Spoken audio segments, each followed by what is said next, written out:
E aí, galera, beleza com vocês? Como sempre, toda quarta-feira aqui estamos nós gravando esse podcast que eu vou usar o termo aqui hoje, delicioso, porque é muito gostoso quando a gente fala de algo que é inspirador, né? Então, neste aspecto aí. E vocês sabem que quem faz esse canal acontecer são vocês, então para vocês não custa nada se inscrever no canal aí, deixar um like nesse episódio, que é o 39º. Falei para vocês que tinha uma personalidade hoje e não fugiu não, hein? Já já vocês vão saber quem é.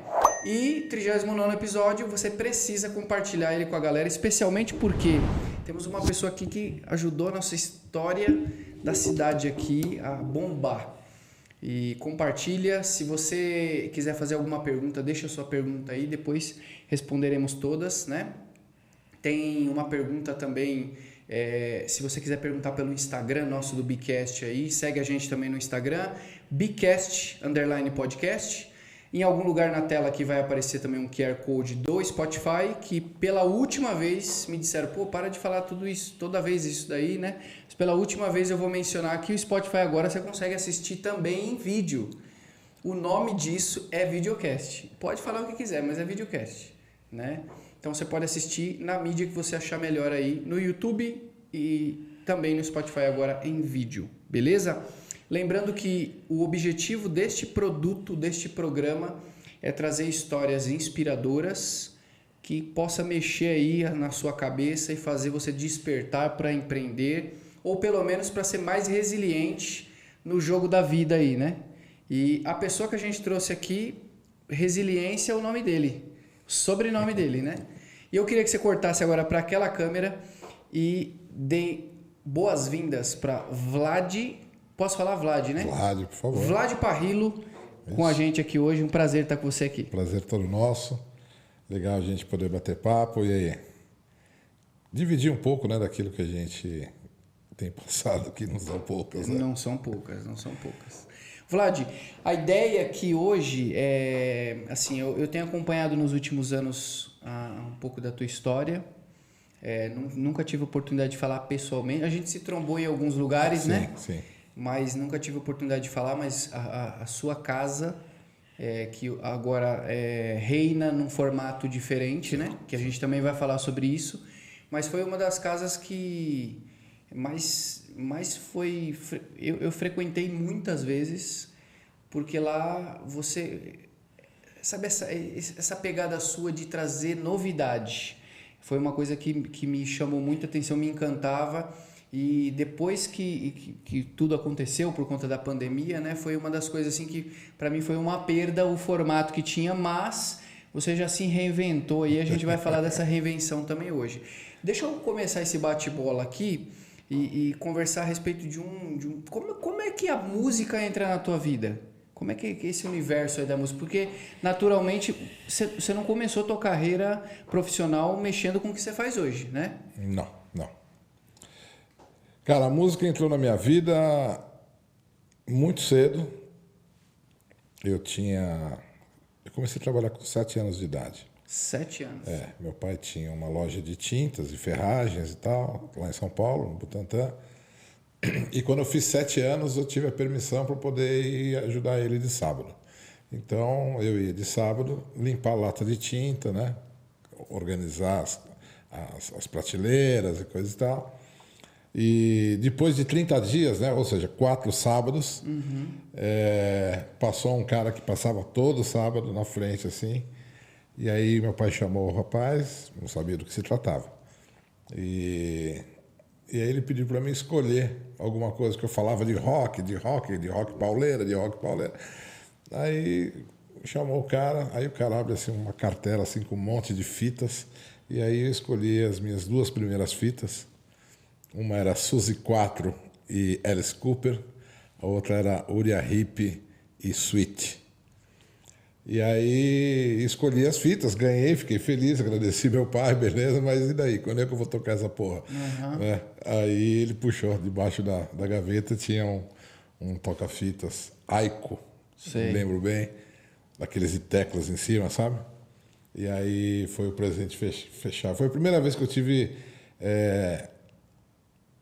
a sensação de que o trabalho vale a pena, sacou? Aham, que legal. Porque com 7 anos, depois de 30 dias, aos 7 anos, eu pude fazer alguma coisa e ver o resultado dessa coisa, né, na prática.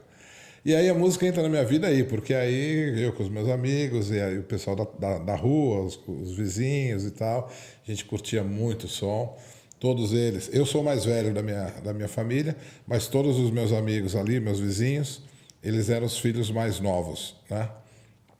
Então sempre tinha referências dos irmãos mais velhos dos meus amigos, que é a época que o rock estava bombando, né? Que ano que era? Tô falando dos final dos anos 70, né?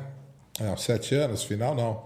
Início dos anos 70, eu sou de 66, eu fiz 7 bom, não vou fazer conta agora, mas 74 mais ou menos ali, 74 foi o ano que isso aconteceu. Legal. 1974. E os anos, bom, especialmente para o rock, né? Os anos 70 foram maravilhosos, 60 e 70 foram maravilhosos, né? A revolução musical daquele início daquela década foi algo surpreendente. Então eu consegui beber nessa fonte assim desde muito cedo.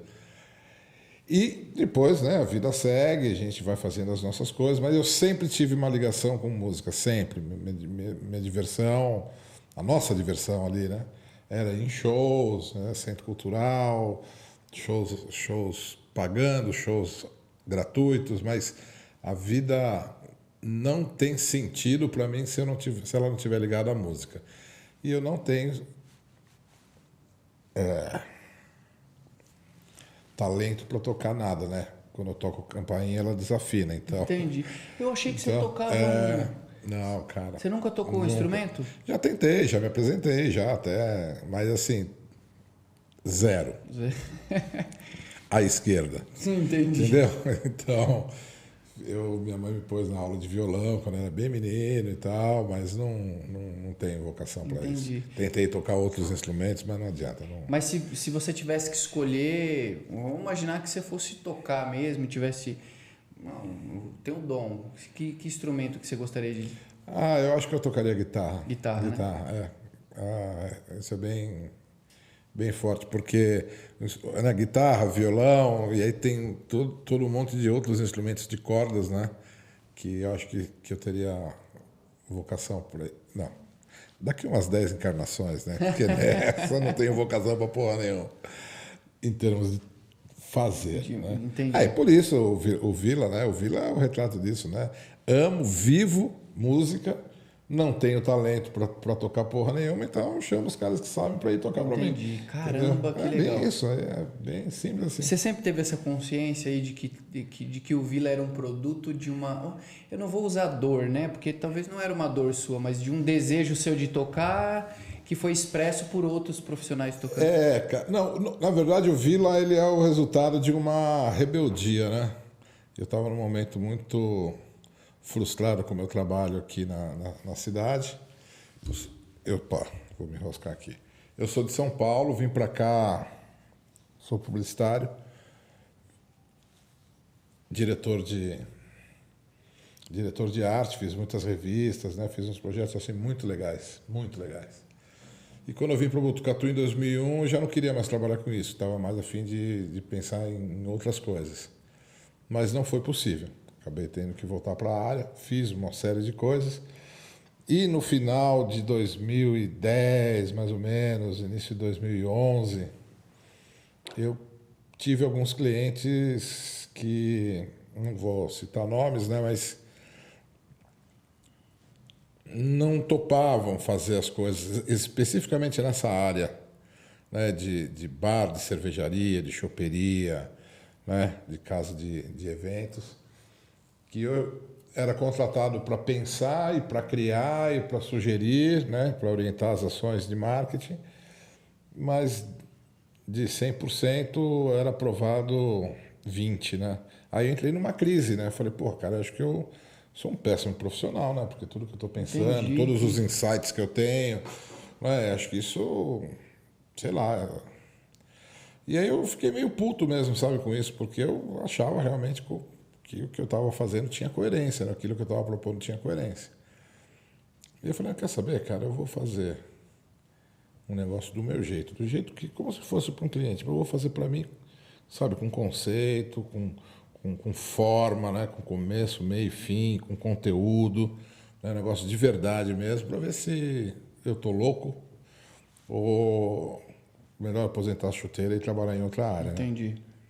E deu certo. Né? Então, Deu muito caramba, certo, e isso é surpreendente para mim, porque eu não sabia que era produto de uma rebeldia. Uma né? rebeldia, eu tava com raiva, com raiva.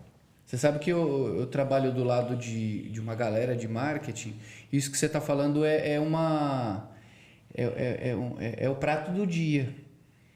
O pessoal contrata, né? Até o Jobs fala bastante disso, né? Ele fala que, poxa, você contrata pessoas inteligentes e profissionais numa área e você fica dizendo para elas o que elas têm que fazer. Então, né? cara, eu cheguei, eu tive algumas vezes na minha vida que eu tive a maior serenidade para falar para o cliente, falar assim, olha, vamos parar por aqui, vamos rescindir esse contrato, porque não adianta.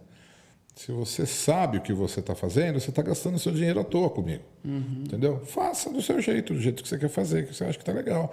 Agora, se eu fui contratado para desenvolver um trabalho e o meu trabalho não é implementado e você não tem nem como argumentar comigo, né?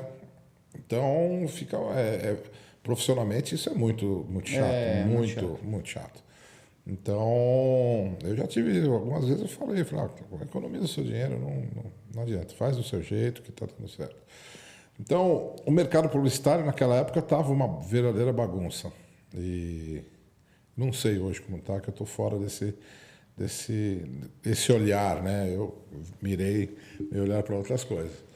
Mas era muito desagradável. Qualquer um que tinha um CorelDRAW pirata no seu computador fazia arte, né? Então, o cara acha que a construção de um logo é um desenho. Não é um concurso de desenho. Você pode fazer 5 amostras para mim escolher uma? 5 modelos. Eu falei, cara, mas não é concurso de desenho, cara. Não é para você... eu acho que eu gostei desse, não gostei daquele...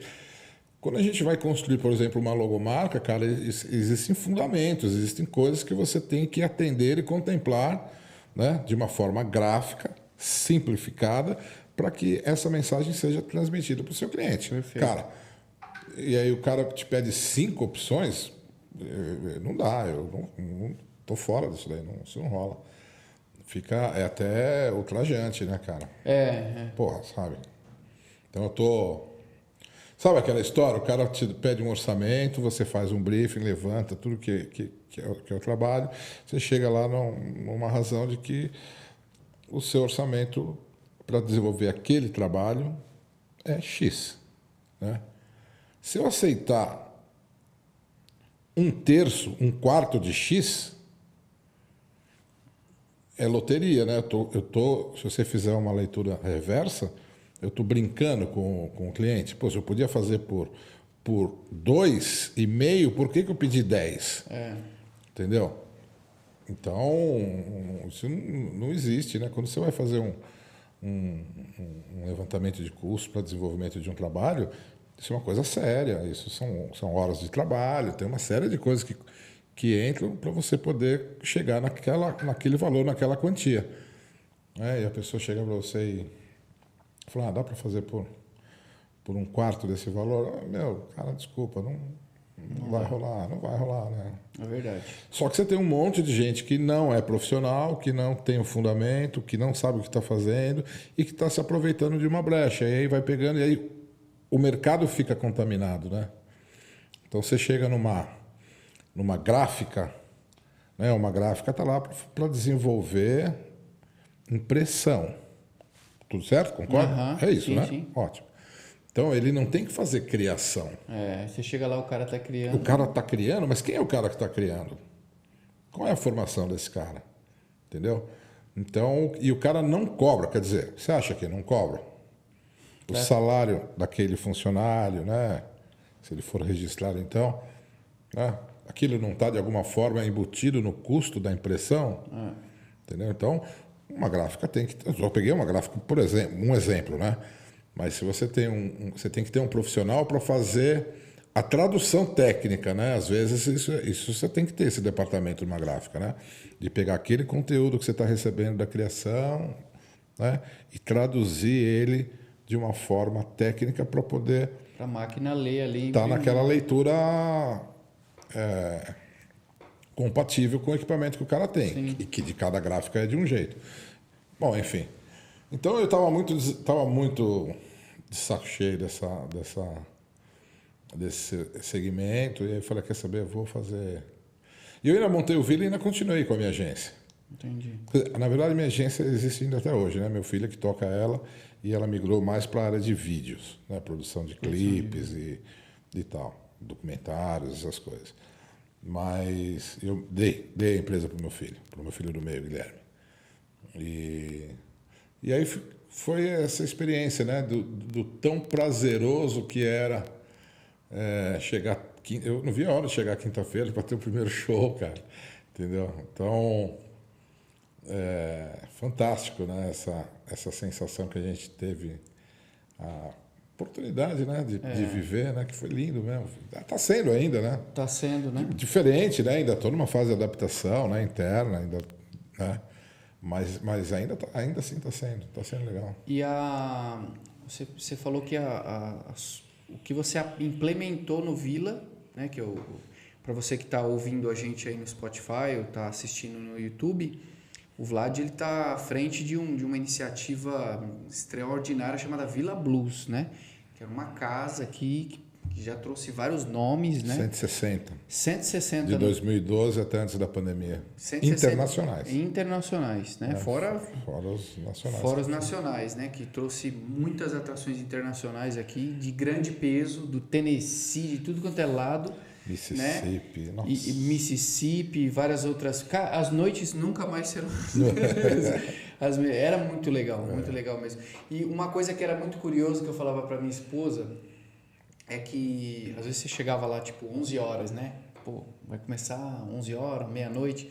Você não via a hora passar, porque o ambiente amber ali, tudo era muito bem pensado, né? E essa estrutura inteira que você criou, você tinha dado sugestão para outras empresas implementarem? Não uma casa de blues, né? Tá. Mas eu participei de uma choperia, né? E aí...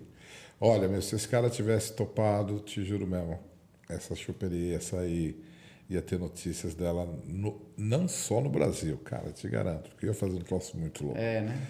E depois teve uma empresa que queria fazer um bar temático de rock e motos e coisa e tal, que é um pouco do meu métier.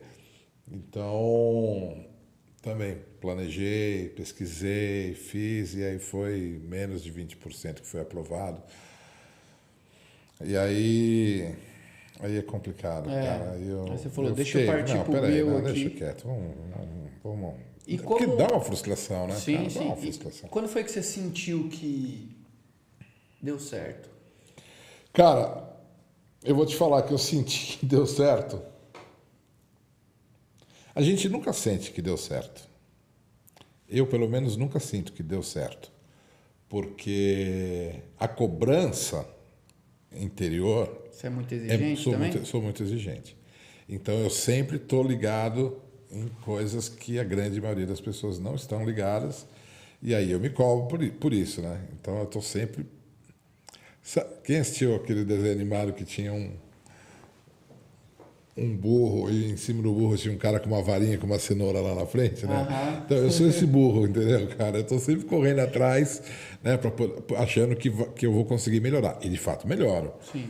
Mas a gente nunca está 100% satisfeito. Por outro lado, eu tive a sensação de estar no caminho certo, aí sim, né, de estar na direção certa, na terceira semana do Vila Blues. Porque na primeira semana a gente fez uma inauguração normal, né? Fizemos as nossas estratégias lá, fizemos a nossa inauguração, mas na segunda a gente já teve um show internacional. E isso foi um presente, cara, lá do Barba lá de cima e do Robert Johnson lá de baixo.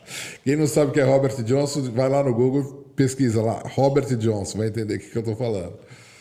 E aí vem um cara de Chicago, né, fazendo... Na verdade, era um triplamente internacional, né, que era o Tail Dragger de Chicago, não vou lembrar todos os nomes agora, o Juan Pablo, guitarrista da Argentina, e um gaitista da Espanha. Estavam os três fazendo uma turnê aqui, tocaram no Sesc Bauru, e aí eu fiz o contato com o produtor, sem saber que ele era o produtor dessa banda, e na sexta-feira era day off. Eles iam ter... Tocaram na quarta e na quinta, sexta day off, e aí iam voltar com shows da turnê no sábado e no domingo. Era o final da turnê já. E rolou, né? Então foi uma coisa surreal, né? E aí na terceira semana, eu não lembro quem foi na terceira semana, aí sim eu fiz uma reunião com todo mundo, né, com funcionários, com a família. Na época eu tinha um sócio, né, e a gente fez uma reunião de after, assim, para poder identificar, né, o que... E aí nesse dia, né, nessa época, nesses momentos ali, eu tive a certeza que a gente estava tinha apontado pelo menos na direção certa. Entendi. Né, de fazer algo com propriedade, com conceito, com verdade. Porque, cara, não dá para você imaginar que você vai... Não, me perdoa quem estiver ouvindo aí, cara, mas não dá para você fazer algo bem feito se na terça você toca samba, na quinta você toca sertanejo, no sábado blues, no domingo rock. Muita misturada, né? Não dá, cara. Ou você faz uma coisa bem feita ou você vai ficar um monte de mais ou menos. Né? Você vai ser mais ou menos isso, mais ou menos aquilo. E para esse projeto, eu acho que não tinha que ser mais ou menos, tinha que ser real. Né? Então era uma casa de blues, eu fiquei 2 anos só tocando blues. Entendi. Aí depois não foi possível continuar só com blues, né? Blues e jazz. E aí, 2015...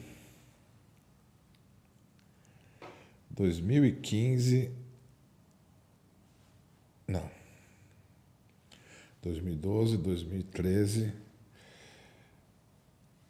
2014, depois do nosso aniversário de 2 anos, a gente iniciou um projeto de rock às quintas-feiras, que bombou demais. Quinta-feira chegou a ser mais forte a quinta do que o sábado, pra você ter uma ideia. E então foram 2 anos inteiros, né? 2012 a 2013, 2013 a 2014, só blues e jazz. Numa cidade do interior do estado de São Paulo, com forte cultura sertaneja, né? Era um grande desafio, né? Quando vocês começaram, vocês mediram esse impacto? Ou você falou, vamos meter a cara e... Não, a gente pesquisou, sim. A gente pesquisou porque, assim, né, essa influência do mundo acadêmico aqui por conta da universidade, né, das universidades, mas especialmente da Unesp, não da graduação, mas da pós-graduação e dos docentes.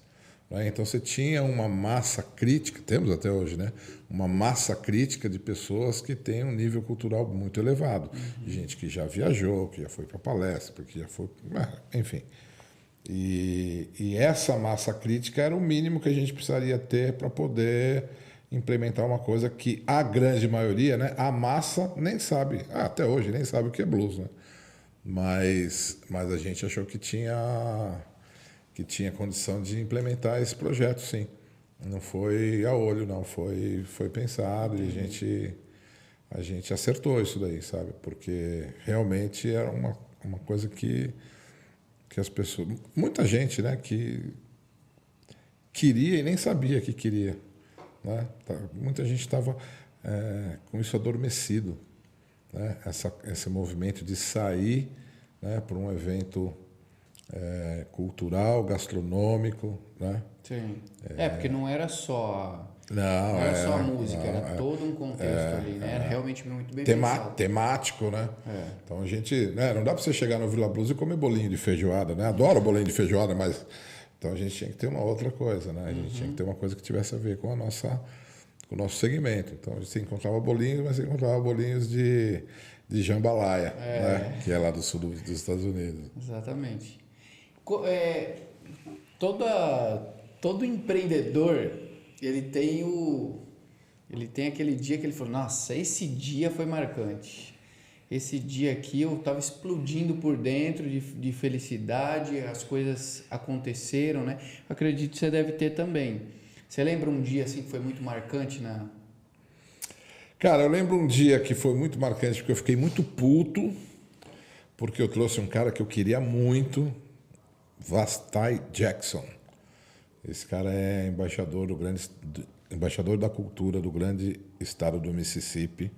É um cara que tocou com o B.B. King, tocou com grandes feras. E eu gosto muito do som desse cara.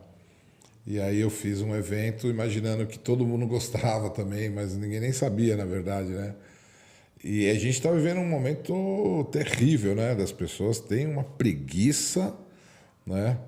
Uma dificuldade de ler o que está na descrição, sim, de clicar no vídeo e ver o que você está propondo, né? Ver o que você vai, né? Quais são as regras do jogo, que horas começa. Meu, tá surreal isso, tá surreal isso. Mas eu achava que ia todo mundo. E aí foi uma noite com 80 pessoas. E eu fiquei puto. Nessa noite eu não trabalhei, eu fiquei curtindo esse som, bebendo, porque era uma coisa muito importante para mim. E foi lindo, 80 pessoas foi lindo, legal. Mas eu fiquei puto, porque eu queria que a casa tivesse 300, né? Eu fazia noites com 300, 400. Cheguei a ter 700 pessoas numa noite, cara, para ver um cover, né? Ah, legal, cover. Tudo bem, cara, mas para e pensa bem, bicho. Só é legal o cover porque teve o original. E o original pensou, música é isso, cara, é você contar a sua história, contar a sua mensagem, falar para as pessoas o que você quer falar para elas. Esse que é o grande barato da música, né? Então o cover tem, na minha cabeça, né, um espaço, né, naquela coisa de você relembrar, reviver, né? Especialmente de bandas ou de artistas que já morreram, legal. Mas se as pessoas não estiverem abertas para conhecer o novo, para conhecer a música autoral, para ver as coisas novas, novas mensagens, o mundo é muito chato vivendo de cover, né, cara? E eu tava mesmo de saco cheio já de cover. E aí, bom, beleza. Aí fizemos a noite do Vastai Jackson. E eu fiquei puto e tal. Dali a pouco, do nada, não tinha nada combinado. Eu vejo meu filho Guilherme lá no palco e tal, uma iluminação diferente e tal. Eu falei, pô, o que está rolando? A galera a maioria das pessoas já tinha ido embora, tinha ficado ali pouca gente. E aí eu perguntei, não, ele vai dar uma entrevista. Eu falei, legal. Aí eu fiquei prestando atenção na entrevista, né? Não entendo muito inglês, não falo inglês, mas entendo um pouco, né? E também tinha meu outro filho fazendo tradução simultânea. E aí ele começa a contar as histórias dele, as histórias da avó, né, da dificuldade de um preto pobre no sul dos Estados Unidos, né? Você imagina, né? Surreal.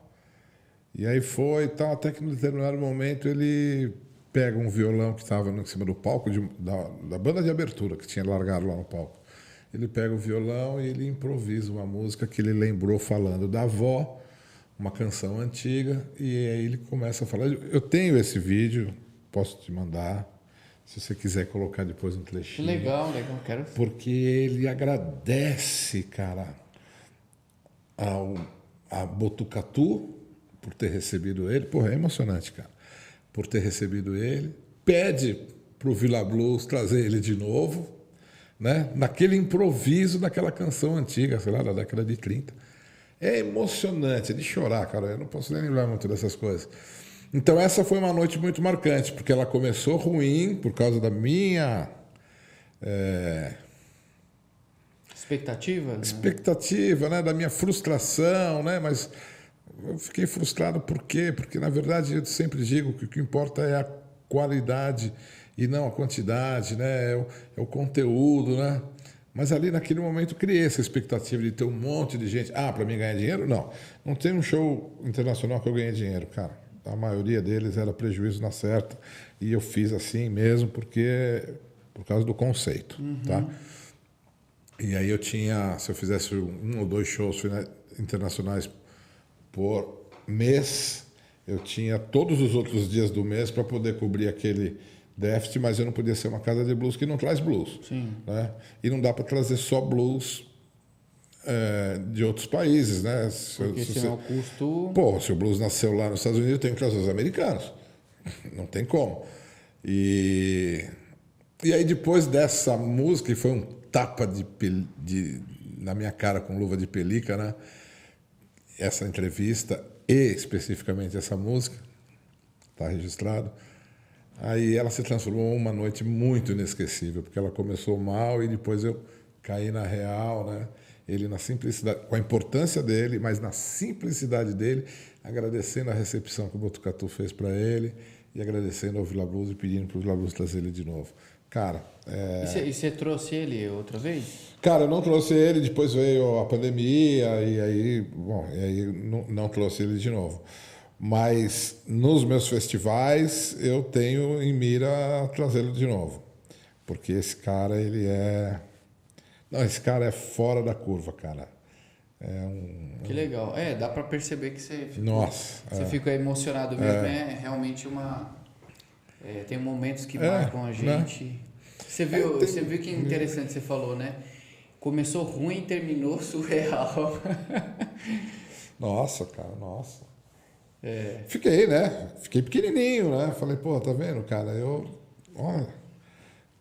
achando que eu tinha que estar com a casa cheia pro cara, e o cara, na verdade, curtiu aquilo que ele tinha ali, viveu aquele momento, se entregou, deu e recebeu da cidade, né, das pessoas que estavam ali, né, o melhor, e eu perdi.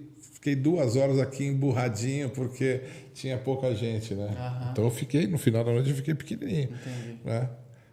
Depois refletindo, falei, nossa, que aprendizado, né, cara? Porque na verdade é isso. Não é a quantidade mesmo. É a qualidade. É a qualidade. E eu vou pegar um gancho do que você está falando, porque eu também aprecio a qualidade das coisas, né? Não estou muito ligando para a quantidade, não. Qual foi, e você falou sobre aprendizado, nesses anos aí de percurso, qual foi, deve ter vários, né? Mas qual o maior aprendizado que você julga assim ter tido?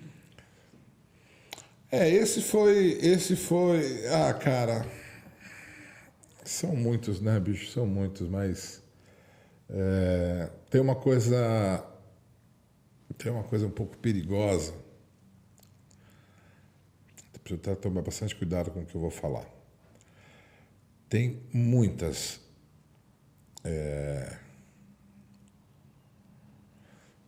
bandas que não são boas,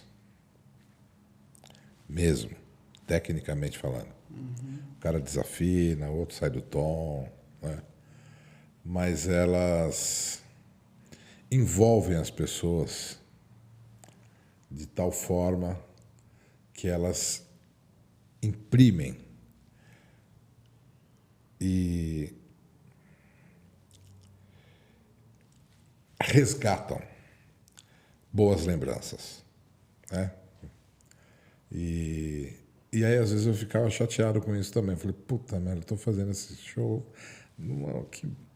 que merda, que esse show não tá legal.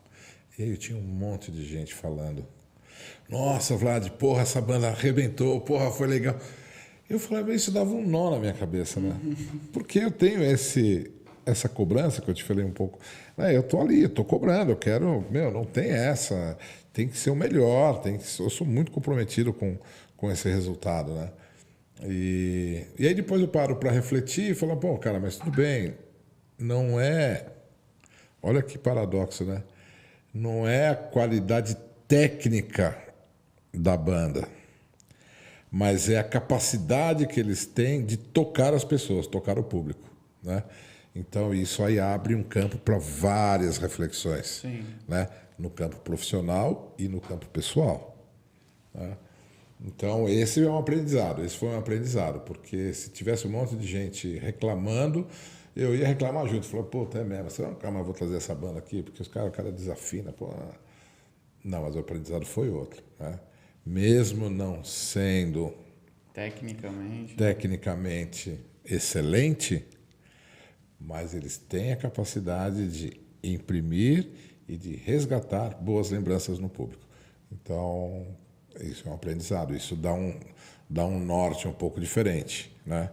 E aí eu fiz a minha programação um pouco alterada por conta desse aprendizado, né? Falei, tem certas coisas que não tem jeito, mesmo que eu não goste muito. Porque se eu não gostar de verdade, eu não faço. Uhum. Eu me dei esse luxo, cara. Não adianta, não vou fazer, pronto, me papo. Mas tem algumas coisas que eu não gosto muito, mas eu sei que vai ser importante para aquelas pessoas que estão lá.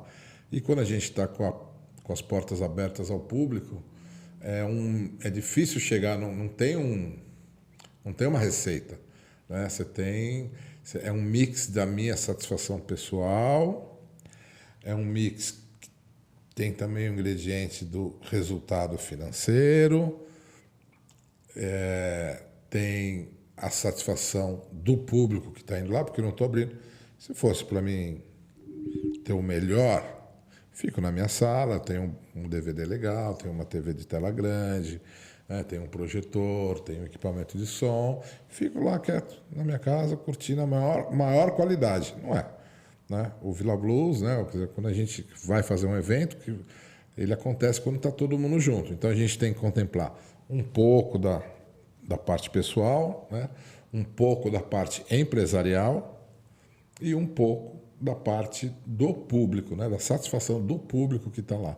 E aí envolve organização, envolve limpeza, envolve um monte de coisa que envolve um evento, né? E não sei se respondi a sua pergunta, Sim. mas acho que era mais ou menos. Esse foi um aprendizado assim importante, né? Isso deu uma... Não, nem sempre as pessoas que vão ali tem que ser 100% tecnicamente e agradar a gente 100% tecnicamente. Nesse último festival que eu fiz, um dos shows que eu mais gostei, as pessoas próximas ali, foi a que menos agradou a minha esposa, por exemplo, entendeu? Porque ela era 300% técnica, entendeu? E uma característica, né, dela, né, dessa pessoa, que ela era um pouco tímida, retraída, né? Então ela se expressava com a guitarra. Ela tirou uns timbres, fez um som ali, cara, que eu tremia por dentro, cara. Mas a minha esposa, por exemplo, que estava ali do lado, já não gostou. Poxa, não. E a sua esposa, ela toca algum instrumento? Não, também não. Também não. Mas é apreciadora de música? Sim. A família toda, né, cara? Uhum. A família toda é muito legal, cara. Tenho um filho o meu filho mais novo, Giovanni. Todos estudaram aqui na Itiara, né? Eu vim de São Paulo para Botucatu por causa dessa escola. Sério? Se essa escola fosse no Piauí, eu tinha ido para o Piauí. Eu vim para essa escola. Eu nem conhecia Botucatu, não sabia o que tinha aqui. Vim conhecer Botucatu depois que eu tinha mudado. Porque você conhecia a pedagogia Eu conhecia a pedagogia Waldorf e conheci alguns professores dessa escola, que foram professores lá em São Paulo, que depois vieram para cá. E aí tinha a relação de financeira, né, que em São Paulo era muito mais caro do que aqui. E aqui, para mim, além de ser mais em conta, tinha todo o charme de não estar na cidade, no centro urbano, e sim estar numa fazenda biodinâmica, numa cidade a quase 2h30 de São Paulo, né, no interior. Então, isso... Eu não sei por que eu falei disso. Não, você comentou porque foi assim que você veio para cá, foi né? assim que eu vim para cá. Isso. E aí foi isso, cara. A gente... mas eu estava falando uma outra coisa que eu esqueci agora, mas tudo bem. Entendi. Mas legal. A primeira vez que eu trago uma pessoa aqui, eu gosto de explorar ao máximo a história dela, sim, porque por assim, favor. eu já peguei vários insights aqui, de sabedoria de aprendizado mesmo, que já aconteceu muita coisa comigo, que fala, poxa, por exemplo, você falou que começou a trabalhar com quantos anos? 7. 7 anos. Tenho 55. Não raro, os empreendedores cascudo do mercado que vai para cima começaram bem cedo, né? Entendi. Então, isso eu percebo que a maioria que vem aqui, pegado mesmo do empreendedorismo mesmo, começaram com 7, com 10, com 11, né? Então, isso é muito legal, que é uma coisa que a gente vê diferente hoje, né? Tem obviamente, uma questão que não adianta a gente entrar aqui, porque dá pano para manga, mas, Polêmica, enfim, já te estruturou lá atrás para que você pudesse ser resiliente na hora de... Cara, a vida ensina.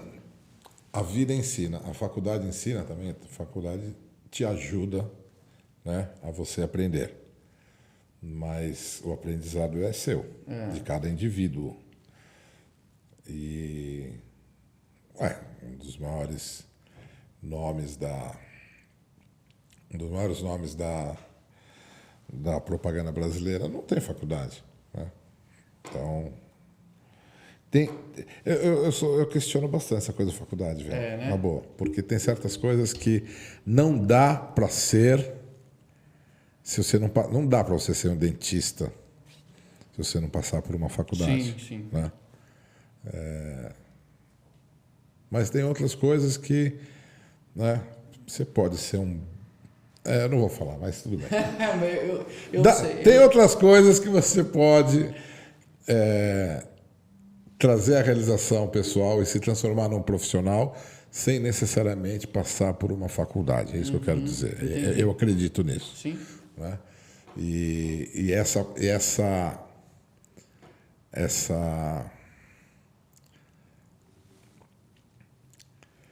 demora, vamos dizer assim, tá?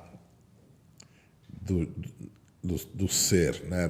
da pessoa, e entrar para o mercado de trabalho é questionável, entendeu? Porque eu mesmo fui fazer a minha faculdade e eu já tinha bastante experiência de vida.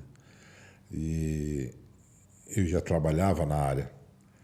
E eu aproveitei a faculdade de uma forma muito mais profunda do que a maioria dos meus colegas que tinham estudado em boas escolas, feito cursinho, entraram na faculdade, mas tudo muito no campo da teoria, entendeu? Porque na prática não tinha. Então, tem certas coisas que a prática te ajuda a aprender o conteúdo teórico, entendeu? Concordo. Então, isso foi. Não estou dizendo que isso é certo ou que é errado, estou dizendo que foi assim comigo e foi bom para mim. Eu acho que eu aproveitei bem a minha faculdade, ao ponto de nem me formar. E o que te levou a estudar publicidade? Propaganda e marketing?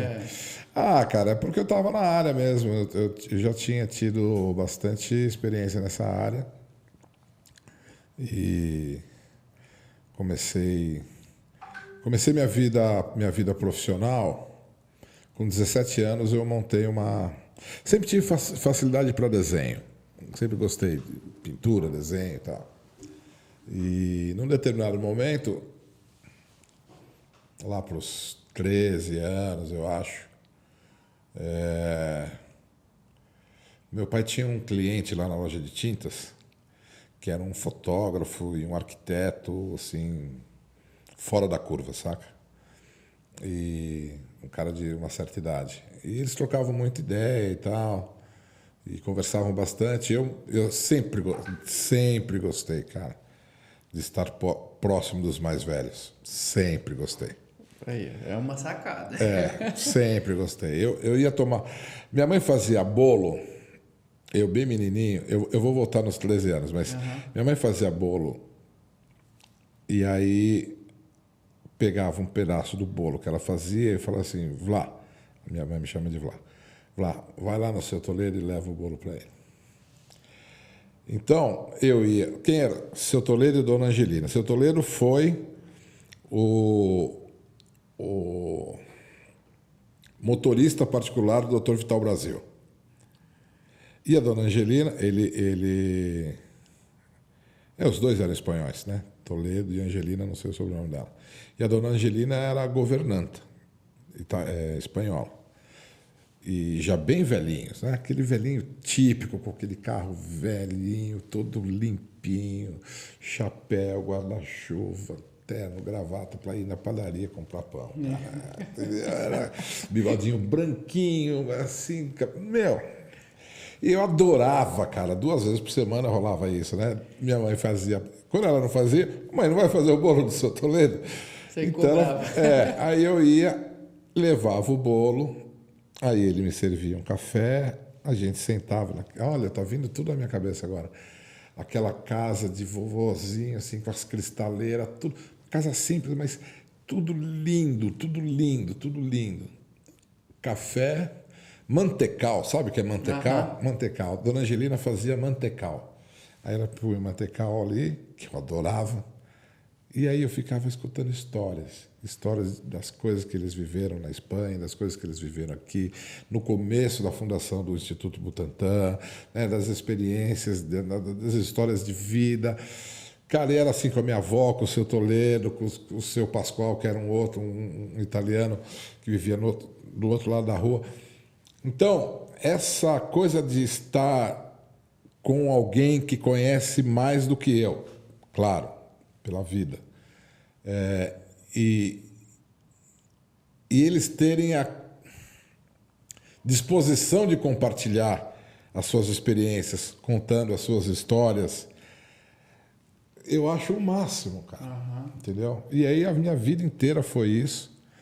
E aí, voltando para os 13 anos, esse arquiteto e fotógrafo famoso, não lembro o nome agora, que ficava conversando com meu pai, ele veio contar uma coisa que ele estava desenvolvendo, que era uma adição de filtros na fotografia e aí pegar uma coisa, uma foto colorida, né? Um fotograma, não, como é que chama? Negativo?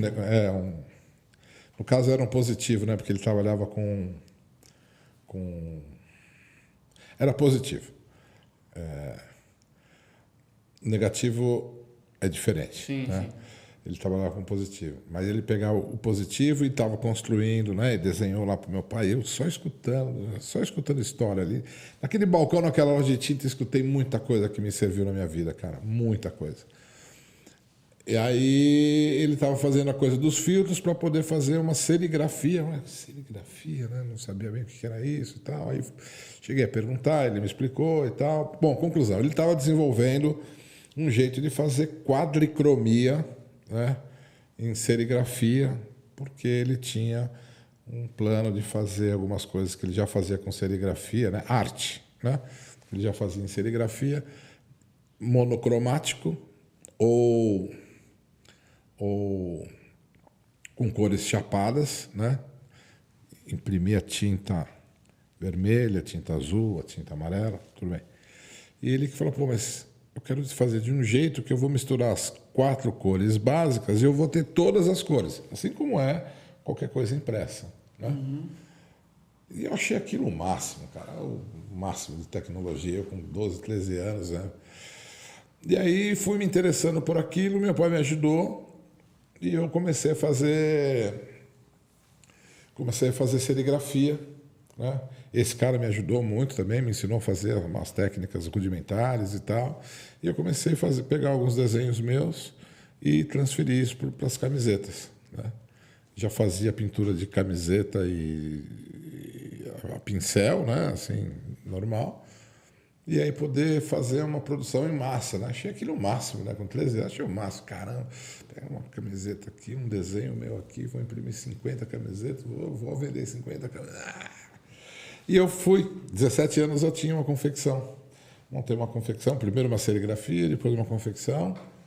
E essa foi a minha base. Foram 10 anos iniciais da minha carreira profissional com confecção. Começou primeiro com uma grife minha própria, né? Eu tinha uma mensagem, assim como na música, né? Eu tinha uma mensagem que tinha a ver com respeito à natureza, essas coisas.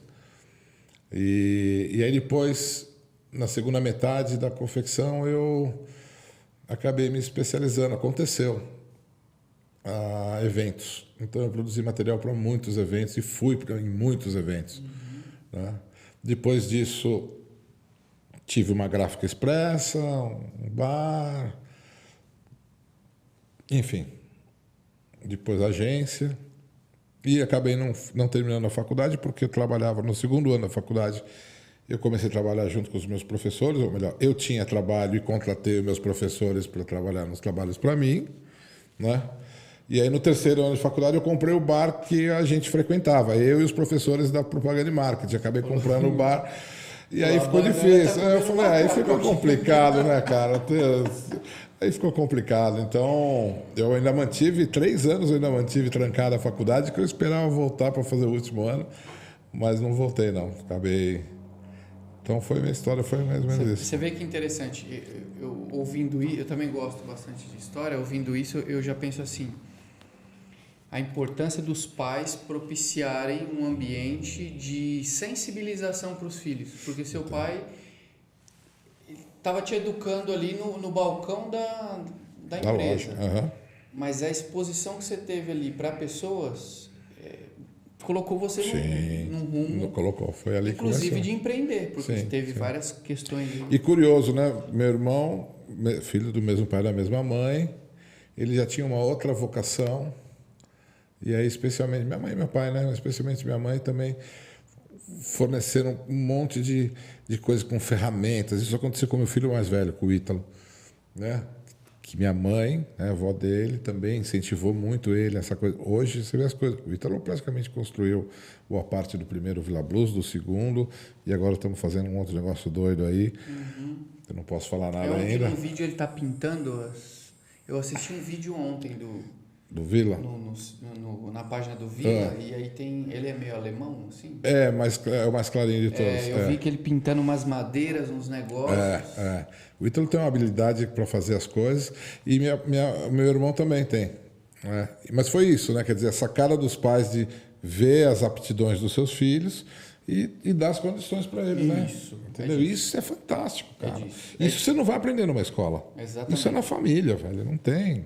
Isso é muito importante que a gente está falando. O pai propiciar o ambiente para o filho ter o despertar para as habilidades. Né? Ou a sensibilidade de enxergar uma habilidade nele ali, né? Sim, porque... Só o fato de você estar sentado e você estar dando... Porque não é comum hoje você ver uma criança ou ver um adolescente querer ouvir pessoas mais velhas. Não, infelizmente. Né? Mas você vê que, puxa, ele está dando atenção aqui, tem...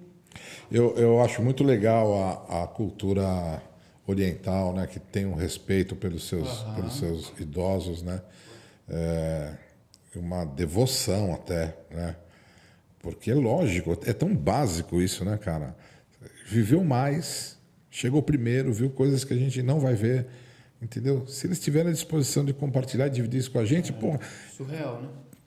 E tem gente que não trata os seus idosos, seus avós, seus tios, né, com um mínimo de consideração. Eu acho isso um absurdo, cara. Eu acho isso uma pobreza de espírito, na real, né, cara?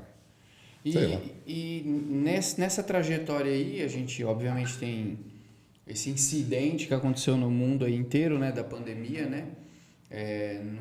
Aqui seria leviano da minha parte falar que não aconteceu nada, né? A gente sabe que afetou a todos. Como é que foi para você? Foi o momento mais difícil da história aí? Foi. Um dos momentos mais difíceis da minha vida mesmo, cara. Porque, você imagina, quinta, sexta e sábado, eu estava interagindo com, sei lá, mais de 1.000 pessoas, né, por semana. E algumas pessoas iam sempre, mas outras não iam sempre. Mas eu sempre estava revendo alguém, interagindo com alguém, compartilhando com alguém, conversando com muita gente, com as bandas, né, com os funcionários, que para mim é a extensão da minha família. Aí de repente... E assim, eu tinha um certo equilíbrio financeiro. Uma casa de blues não é de rock, né? Esse meu segmento não é uma coisa para você ganhar muita grana. Não é. Eu já entrei ciente disso. Né? Eu teria outros estilos que eu poderia aproveitar para fazer uma casa onde o objetivo fosse só a grana, né? Nunca foi meu objetivo só a grana. A grana faz parte, mas não é o objetivo final. E aí, de uma hora para outra, eu não tenho nem a grana para manutenção da minha família, eu não tenho as pessoas, não tenho as bandas, não tenho os funcionários, e do nada, simplesmente, não dá para sair de casa. E a gente não saiu mesmo, entendeu? No cenário de evento. Então, nós fomos a primeira casa aberta a fechar em Botucatu, na pandemia, e não voltamos, né? Da forma que era antes. Seríamos as últimas a voltar, mas... Então, foi um momento de muita reflexão, né? De muito medo, né? De muitas inseguranças. Ficou um monte de coisa para trás ainda. Essa semana a gente está aí, reativei a rifa, né? Nós fizemos 2 rifas, né? A primeira rifa de uma caminhonete minha, que foi para cobrir, basicamente, ajudar os funcionários e cobrir, porque eu sabia que ia demorar, né? E também para cobrir algumas bandas e algumas coisas que tinham ficado para trás. E aí, sabendo que não ia ser o suficiente, fizemos uma segunda que não emplacou muito, que é de aquele hot, você já viu um hot rod? Vi. Um sonho de consumo. E um Fusquinha e mais 2 prêmios em dinheiro. E essa rifa, eu não sei, ela deu uma empacada, ficou meio na metade ali e não decolava. Essa semana eu decidi marcar o dia que vai correr, no dia 5 de novembro. E aí fiz um apelo mesmo para as pessoas, né? Coloquei nas redes sociais, mandei para todo mundo, falei, gente, vai correr. Se vocês puderem ajudar e a gente tiver condição de vender todos os números que faltam, beleza. Se não, vai correr, porque eu não posso ficar mais com isso, né? Então, estamos retomando esse negócio que ficou para trás. Mas fora isso, ficou um monte de coisa para trás, né? Que a gente não teve condição de... Então, já estamos enxergando, já estamos fazendo umas coisas bem legais? Sim, estamos. Mas para chegar no ponto de equilíbrio econômico, financeiro, que eu estava antes da pandemia, ainda vai demorar bastante. Entendi. Mas, graças a Deus, eu não perdi a saúde, nem a fé e nem a vontade de enfrentar, a coragem para enfrentar os desafios. Então, espero, e está acontecendo isso, tirar outros aprendizados dessa fase. Né? Então, não acho que tem culpa do governo, não acho que tem culpa da China. Simplesmente, para mim, aconteceu. É um fato. Pessoas estão morrendo por causa desse vírus. O que nós vamos fazer? Tomar as medidas que sejam dentro do nosso entendimento, porque não tinha que eu podia debater, podia colocar a culpa em quem fosse, né, no governador, né? Não adianta, cara, a culpa não é de ninguém, tá aí, cara, entendeu? Desde que o mundo é mundo, existem vírus, entendeu? E tá aí, então vamos se proteger. Perdi? Tenho força para recuperar? Espero que o órgão me dê. E vamos para cima de novo. E o novo formato? O que você está sentindo? Então, esse é um exemplo clássico, né, cara?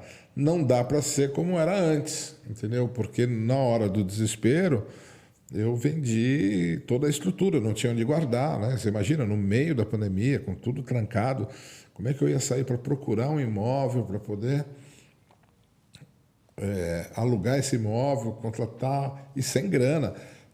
Transportar isso para algum lugar, pagar um aluguel para deixar as coisas guardadas para quando voltasse, que eu não sabia quando seria, como seria, voltar, reconstruir tudo de novo. Aí acabei vendendo tudo, cara. Vendi coisas que usado valia 10, vendi por 2, e outras eu dei.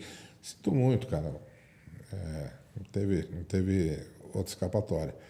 E aí, agora que as coisas começaram, graças à vacina, né, que as coisas começaram a dar uma clareada de novo, você para e fala, vou montar de novo. É muita grana, cara, entendeu? Colocar toda a estrutura de novo é muita grana.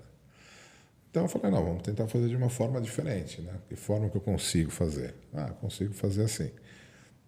Então eu alugo um salão, um espaço, de acordo com o tipo de evento. Nós temos feito aqui agora, inclusive, vai ao ar amanhã? Sexta-feira vai ter uma aqui agora, aqui no Brasil Itália, uma big band que vai fazer um tributo a Joe Cocker. Então, fizemos uma parceria com o Brasil Itália, fiz alguns lá na associação, tenho interesse de fazer em uns outros lugares aí, né, para manter, né, a atividade e o nome e se manter com a roda girando. Cada 2, 3 semanas, mais ou menos, a gente faz um evento. E aí estou me dedicando a fazer uns eventos maiores, que eu já tinha feito alguns, mas eu queria melhorar, né? Aquela coisa de estar querendo sempre melhorar. Então a gente conseguiu fazer um Vintage Car Show num lugar extraordinário, que era Foi muito bom. Extraordinário. Estou muito feliz, assim, orgulhoso de ter conseguido construir pontes, estabelecer parcerias, especialmente com a Roberta, da Secretaria de Turismo, com a Cris Cury, da Secretaria de Cultura, na ocasião era a Cris Amorim, da Educação. Né? A gente conseguiu ter um apoio da Prefeitura, estabelecer essa parceria e fazer um evento lindo. Passaram 25 mil pessoas em 3 dias. E aí, logo na sequência, fizemos o Festival Internacional de Blues, comemorando 10 anos de Vila Blues, né? Agora Still Alive. E 18 mil pessoas também passaram por lá em 3 dias.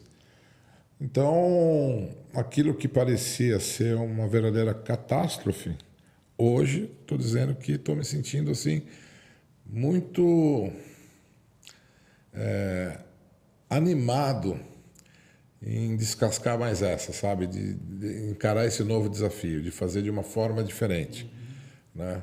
Mais livre, né? Mais solto, né? Sem ter aqui todo dia, né? Toda semana, que é legal também. Mas toda a rotina traz um certo cansaço, né?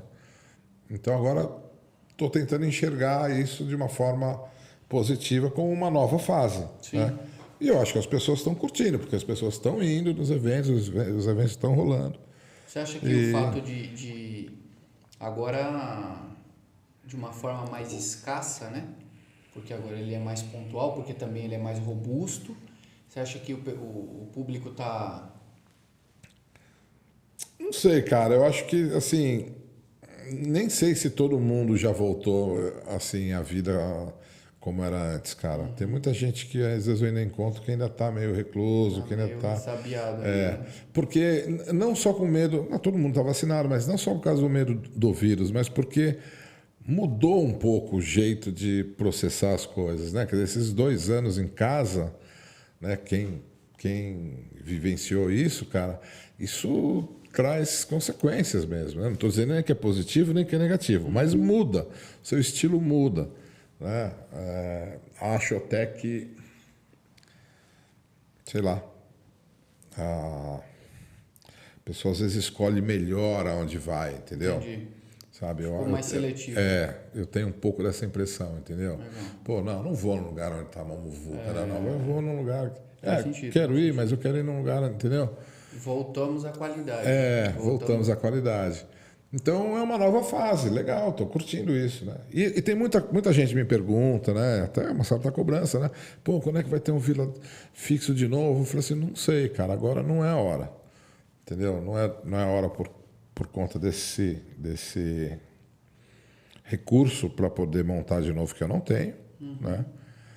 E que me pergunto que talvez mesmo se tivesse, acho que eu não faria, entendeu? Porque estou me sentindo convidado a viver essa fase da liberdade, né? Ainda estamos vivos, né? Mudei até o nome, mudei o logo, né? Vila Blues Still Alive. E de pensar, né? Me permitir pensar que eu posso estar em outras cidades, exatamente, em outros estados, entendeu? E levando a marca, expandindo, na verdade, a marca Vila Blues, né? Que é uma coisa que a gente sabe fazer, né? Os nossos eventos são legais. E levando isso para outros lugares, né? Estou me sentindo meio cigano, assim, sei lá. E eu deixei para falar, eu ia te mandar uma mensagem esses dias atrás, até vacilei, porque podia ter te convidado, acabou fugindo, podia ter te convidado para a apresentação oficial do Convention Bureau. Ah, sim. Mas depois eu falei, eu vou ter o gancho com ele no podcast, né? E eu queria aproveitar que a gente está aqui. Não sei se você já ouviu falar sobre o Convention, né? Sim, sim. Nós temos uma possibilidade grandiosa de transformar os seus eventos em eventos itinerantes fortes. Puxa, grandiosos. Isso seria muito legal. E num outro momento a gente senta para mostrar para você as possibilidades, porque nós temos acesso ao banco de eventos internacional. Putz, Então, não só trazer, mas a gente pode cadastrar os eventos nossos e levar para outros lugares. Fantástico, cara. Né? Então, e a gente tem penetração no mundo inteiro, 2.500 células no mundo. Nossa, então, que eu legal. acho que tem um cenário muito bom. Estamos junto com a Roberta, Sim. com a Cris também. Elas Legal. estão por dentro da informação. Acho que tem um cenário muito bom aí. Então, o que a gente puder fazer para ajudar, still alive. Still alive, cara. Eu acho que vamos surfar outras ondas, Exatamente. né, cara? Eu achei muito legal essa sua visão de tipo assim, cara, mesmo se eu tivesse, vamos curtir esse momento. Vamos curtir esse momento. É muito legal. O empreendedor, eu ouço isso há muitos anos e é nesses pequenos detalhes que eu percebo o quão importante é você ser flexível. Sim, entendo. Se a gente tem uma mentalidade muito, não, tem que ser assim, a gente sofre demais. Tem algumas coisas que eu acho que tem que ser mesmo, né? Aquilo que eu te falei, né? Se eu tenho uma casa de blues, Sim. né? Então tem que manter a essência, você né? você tem que ter o conceito, né? E você vê, para você ver, cara, quantidade de mensagens enganosas que você vê aí. Empresa tal, um novo conceito, não sei quem. Mas que novo conceito? Você vai lá, confere para ver se tem alguma coisa de novo. Pior que é. Não vai lá conferir se tem alguma coisa. Não tem. Não tem. Mas no Vila teve, porque era mesmo novo, né, para a cidade e ele era aquilo, quer dizer. Então eu acredito que tem algumas coisas que você tem que ser taxativo, né? Não dá para ser mais ou menos. Por outro lado, se não tiver esse aprendizado do bambu, né? Você sabe o bambu, Sim, né? demora uma porrada de tempo. Então, se você quiser ser firme como o carvalho, cara, na hora da tempestade, o vento tomba o carvalho. Exatamente. Na hora da tempestade, o bambu se dobra, vai ao chão, a tempestade passa e depois lentamente ele volta. Então, se não tiver essa flexibilidade que você acabou de colocar, sem contar que você vai sofrer muito mais também. Né? Exatamente. Puxa, eu perdi tudo, perdi blá blá blá. Ah, cara, beleza, cara, não perdi a vida. O que sobrou? Sobrou isso aqui? Bom, o que eu tenho aqui? Vamos reunir o que eu tenho e vamos seguir adiante. Ontem, inclusive, eu vi um vídeo do Tel Crew, né? Ele falando que, numa entrevista, num talk show, o entrevistador perguntou assim, qual que é o segredo para ser sempre feliz? Assim, ele tem uma história de vida ferrada, né? Sim, sim. Estupro, uma série de outras coisas, abuso sexual, familiar, né? E ele Exato. falou uma coisa que eu sinto aqui na conversa com você, assim, a gente passou por tanta coisa nesses últimos 2 anos e meio, caminhando para 3 aí já quase, né? A gente precisa aprender a ser mais grato, né? Por mais que muita gente tenha morrido e tal, mas a gente pode estar tendo uma oportunidade de renovar muita coisa. Sim. A educação, por exemplo, antes da pandemia, as pessoas debochavam de EAD. Hoje elas perceberam que, né? Cara. Hoje você pode fazer uma pós, Sim. por EAD, claro. até de outro país, né? Sim. Então tem beleza nessas coisas. Não, né? tem sim, cara. A gente precisa trabalhar para quebrar esses paradigmas internos, né? A maneira como a gente encara o mundo, né? E se a gente tiver essa abertura e essa flexibilidade e essa resiliência conosco mesmo, né? Em como a gente encara o que está ao nosso redor. Porque tem coisas que dependem de mim, tem coisas que não dependem de mim. Mas o que depende de mim eu vou fazer. Exatamente. Né? Que é continuar na luta. É isso aí. E a gente o que a gente puder fazer para esse sonho não morrer, não vai Sim, morrer, né? Não vai morrer. Cara, eu achei que fosse até em alguns momentos, cara. Eu tive medo, né? Falei, nossa, cara, depois de tudo isso que a gente fez, cara, como é que vai ser minha vida se não tiver mais isso, cara? Eu falei, tudo bem, eu vou dar um jeito, mas se puder ter, mesmo que seja de uma forma diferente, aí deu estalo. Peraí, é possível ser de uma forma diferente. Como seria? Aí comecei, né? Sim, e os feedbacks que eu ouvi são extremamente positivos. Positivos, né? Positivos.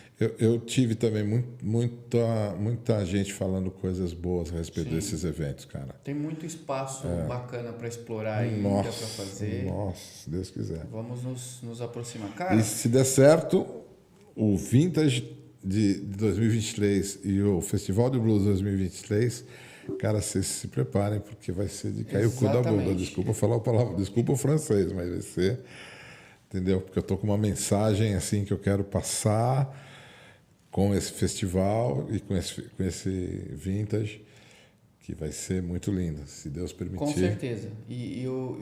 Vamos sentar para conversar que umas 2 semanas atrás, conversando com a Cris, ela me abriu 2 eventos que vão ser memoráveis o ano que vem, e eu falei para ela, o Convention pode ajudar, tamo junto. Legal, maravilha. Tamo junto. Vamos fazer o negócio acontecer. Vlad, a sensação que você teve, agora eu vou abrir meu coração aqui, caminhando para o final, quando você mencionou aquela cena que você falou, nossa, tô revivendo aqui o velhinho, arrumadinho, não sei o quê, guardado as proporções, porque você é um cara jovem, né? Sim. Você é um cara jovem. Mas faço minhas as suas palavras, para mim é uma honra de poder compartilhar aqui, de trocar uma ideia com uma pessoa que tem uma bagagem. Pô, você começou a trabalhar com 7 anos. 7 anos. Eu achava que eu com 12, 13, quando eu comecei, eu já estava bombando. 7 anos é muito menos. E ver o respeito que você tem pela vida, o respeito que você tem pela essência das coisas. Você frisou aqui em vários momentos de conceito mesmo, né? De você focar assim, vamos trabalhar um conceito mesmo. Sim. E isso é muito legal.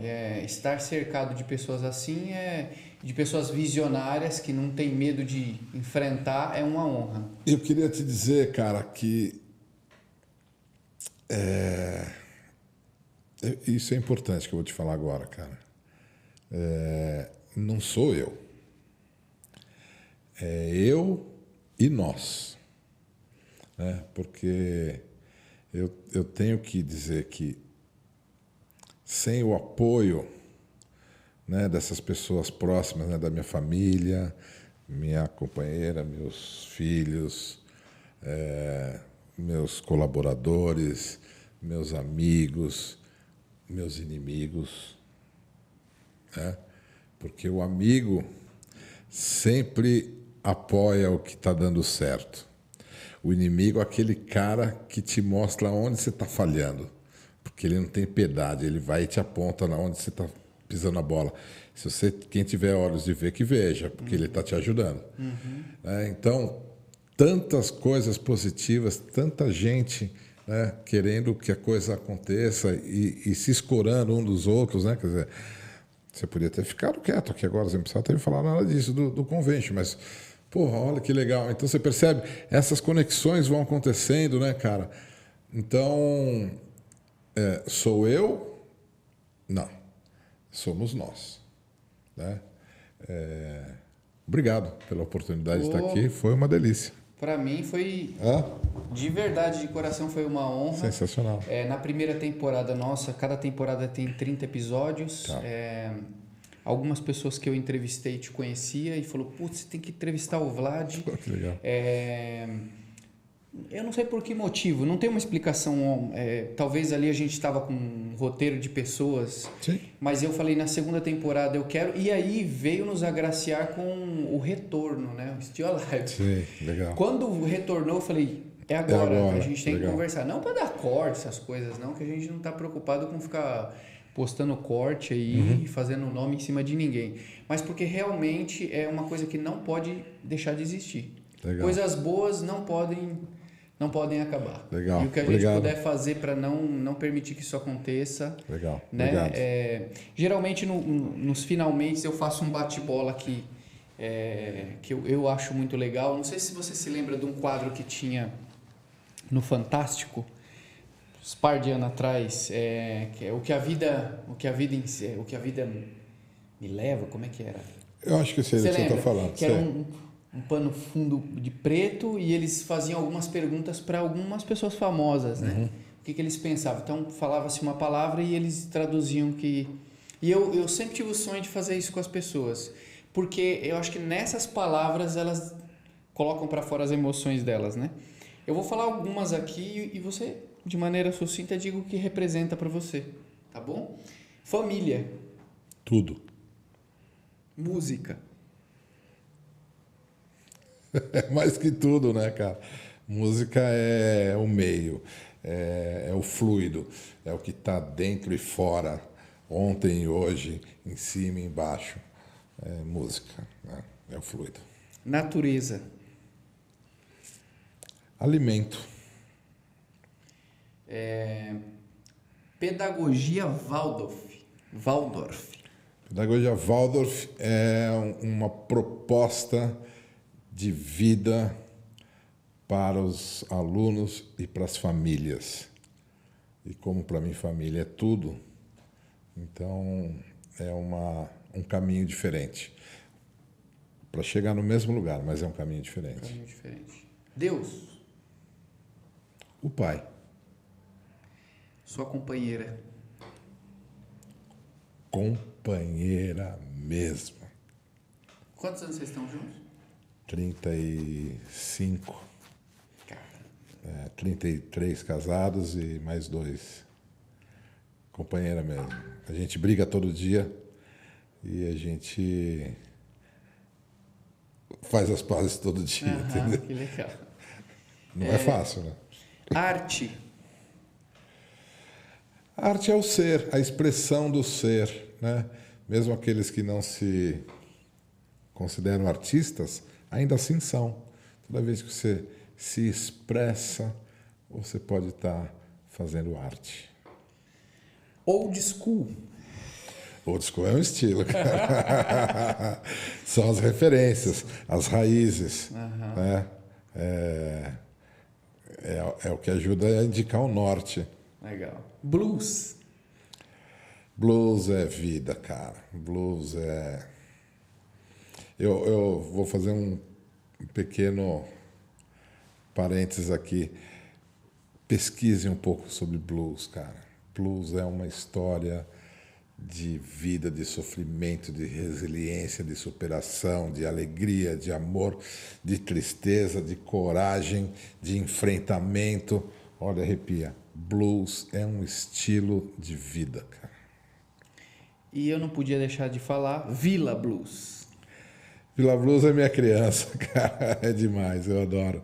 Eu tenho um carinho pelo Vila Blues, porque cada vez que eu penso em Vila Blues, vem várias camadas, né? Mas em todas elas tem pessoas. E eu amo estar com pessoas. Então, o Vila Blues é muito legal. Legal. E Botucatu? Botucatu me acolheu. Eu me sinto abraçado nessa cidade, sabe? Eu fiz muitos amigos. Me sinto abraçado, acolhido aqui. É um lugar especial. É um oásis, cara. Oásis. É um oásis. Muito bacana. Então, obrigado mais uma vez por ter aceito o convite aí. Eu que agradeço, Pedro. Obviamente que a gente, quando fala de empreender, independente do cenário, na música, na arte, no marketing, né? A gente quer mais isso, essa proximidade com o empreendedor, o resiliente, o bambu que enverga, mas não quebra. E saiba que, assim como me inspirou, tenho certeza que vai inspirar muita gente que está assistindo pelo YouTube e que está ouvindo pelo Spotify. E esse é um episódio que você precisa ouvir. Legal. É a essência da arte em uma pessoa, é a história de superação mediante uma pandemia global, dentro de um cenário que foi um dos mais afetados, né? Sim, o mais afetado. O cenário de eventos e o cenário de turismo foram um dos mais afetados, né? E parabéns pela resiliência. Se você quiser fazer algumas considerações finais. Sim, eu queria agradecer a oportunidade de estar aqui conversando com você e com todos que vão assistir a gente. Quero convidar vocês a seguirem as nossas redes sociais. Quem tiver curiosidade, tem muita coisa lá no YouTube. Tem uma live que eu fiz dos 7 anos, que eu conto várias histórias. E realmente é uma história importante para essa cidade. A gente mudou um pouco a cara dessa cidade com a nossa ação. E eu julgo isso positivo. Né?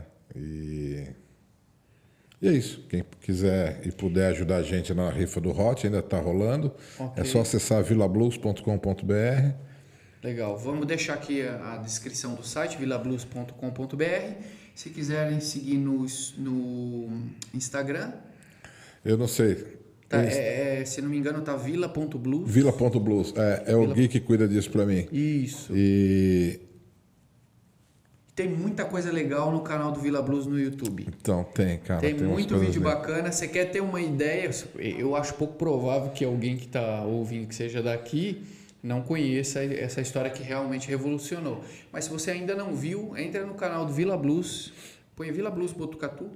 Você vai ver que tem vídeo, ontem inclusive, eu gosto de fazer uma preparação emocional para entrevistar. Legal. E eu assisti vários vídeos ontem no YouTube que são sensacionais. Qualidade lindas, né? Filé, hein? Qualidade filé. Esse é o trabalho do Guilherme, hein? Fazer a propaganda exatamente. do Gui. E abraço pro Gui aí que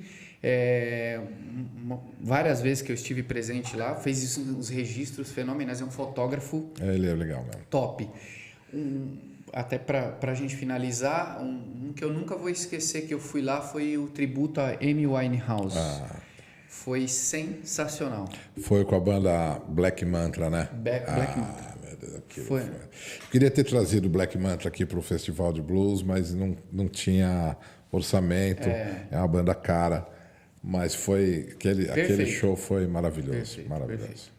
Então, fica um abraço aqui para toda a família Parrillo. Vlad, mais uma vez, muito obrigado. E você que é de Botucatu, não só Botucatu, mas toda a região, você precisa conhecer essa pérola. Fique atento às redes sociais, que a gente também vai deixar aqui na tela, na descrição aqui também do vídeo, para você não perder as novidades que vem por aí.